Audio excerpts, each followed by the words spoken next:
Fever dog! Woo! Woo! Fever! Good dub. Ugly, but we found a way to win. Woo. What's good, Fever fans? The Indiana Fever just pulled off an insane comeback win against the Atlanta Dream on May 22nd, flipping the script after a heartbreaking 91-90 loss at home just 2 days earlier. This wasn't just a win, it was a statement. Let's break down how Clark and the Fever got their revenge in Atlanta with a gritty 81-76 victory. Drop a "fired up for the Fever" in the comments if you're hyped about this W. On May 20th, the Fever walked off their home court at Gainbridge Fieldhouse feeling crushed. Hey, Steph. This question is for you. I just wanted to talk about what you saw out of your team that was different from Tuesday. Obviously, it's a quick turn, but how did you feel like your adjustments paid off on the court? I felt like our defensive energy, physicality, disruptiveness was better. We made it more difficult for them, moving the ball around the perimeter. We executed better in our ball screen defense. Felt like we had each other's back a little bit more. Atlanta's Dream exposed every weakness, out-rebounding and out-muscling Indiana in the paint. Brittney Griner dropped 21 points like it was nothing, while Rhyne Howard torched them for 20. The Dream shot 25 of 32 from the free throw line, while the Fever missed 10 of their 26 attempts. Ouch. Coach Stephanie White admitted, "We didn't match up well with their size and experience. But you know what? That loss lit a fire under this team." Fast forward 48 hours, and the Fever showed up in Atlanta ready. They outscored the Dream 46-20 in the paint. One thing this Indiana Fever team has shown us they will do this year is not quit on the game. The Indiana Fever down early, come back, take the lead. Down late, come back, take the lead. The only difference between tonight's outcome and Tuesday's outcome is a letter. And held Brittney Griner to just 5 points before she fouled out. That's right. Indiana's defense swarmed her like bees, rotating, doubling, and making every touch a battle. Dearica Hamby and the bench brought the heat, out-rebounding Atlanta 41-37. Talk about flipping the script. Here's the wild part. Clark had her worst game in years. She went 0 for 5 from 3. Her first game without a triple since her sophomore year at Iowa. She scored just 11 points, battled foul trouble, and shot 4 of 11. Yes, this stinks. We want to win this game.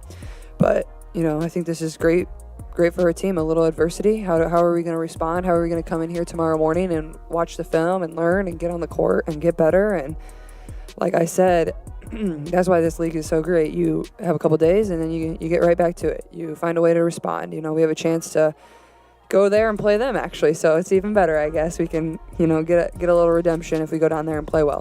Normally, when your superstar struggles like that, you're toast. But not this Fever team. They showed championship DNA.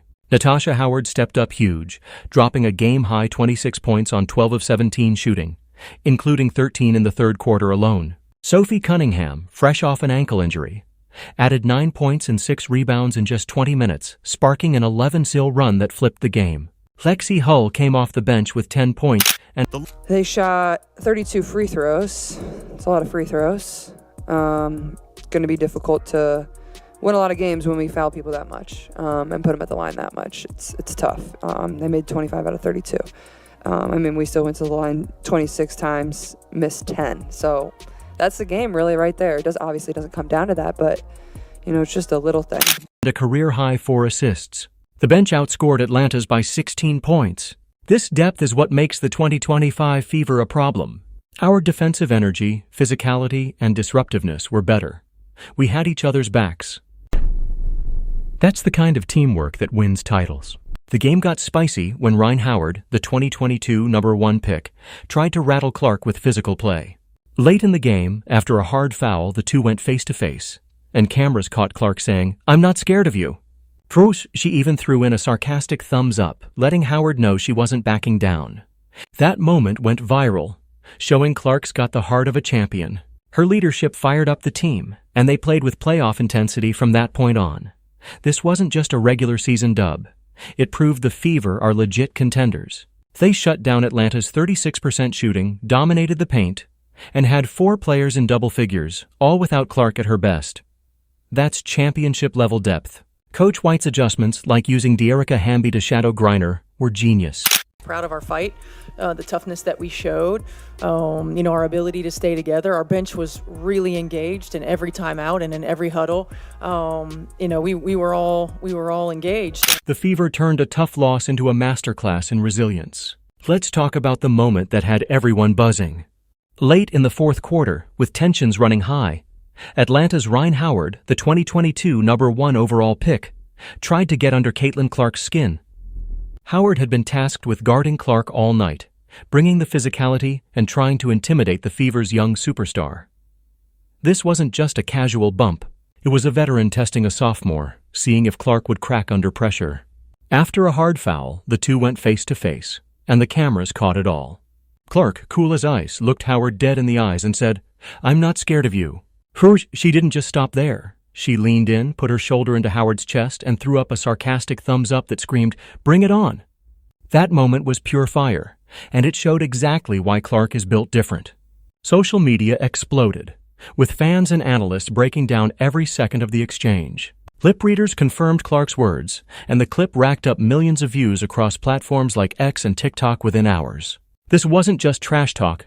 It was a defining moment for Clark and the Fever. Howard, a seasoned pro with Olympic-level skills, was trying to assert dominance, but Clark's response sent a clear message. The Fever's young core isn't backing down from anyone. That fearless energy spread like wildfire to her teammates. Natasha Howard said post-game, "Seeing Caitlin stand up like that, it got us all hyped. We knew we had to match her intensity." Even coach Stephanie White praised Clark's leadership, saying, "She's got that fire. It lifts everyone around her." The crowd at State Farm Arena got louder after the exchange, and the game turned into a playoff-level slugfest. Clark's willingness to go toe-to-toe with a veteran set the tone for the Fever's final push. Despite her off night, 0 for 5 from 3 and just 11 points, her mental toughness proved she's more than a scorer. She's a leader who thrives in the clutch. Moments like this show why Clark is already being compared to WNBA legends. Fever fans, what did you think of Clark's "I'm not scared of you" moment? Was it the ultimate flex or what? Drop your thoughts in the comments, and let's see who else got chills watching it. Should the refs have called a foul on Howard, or was it just good, hard basketball? Let's debate it. This wasn't just a regular season dub. It proved the Fever are legit contenders. They shut down Atlanta's 36% shooting, dominated the paint, and had 4 players in double figures, all without Clark at her best.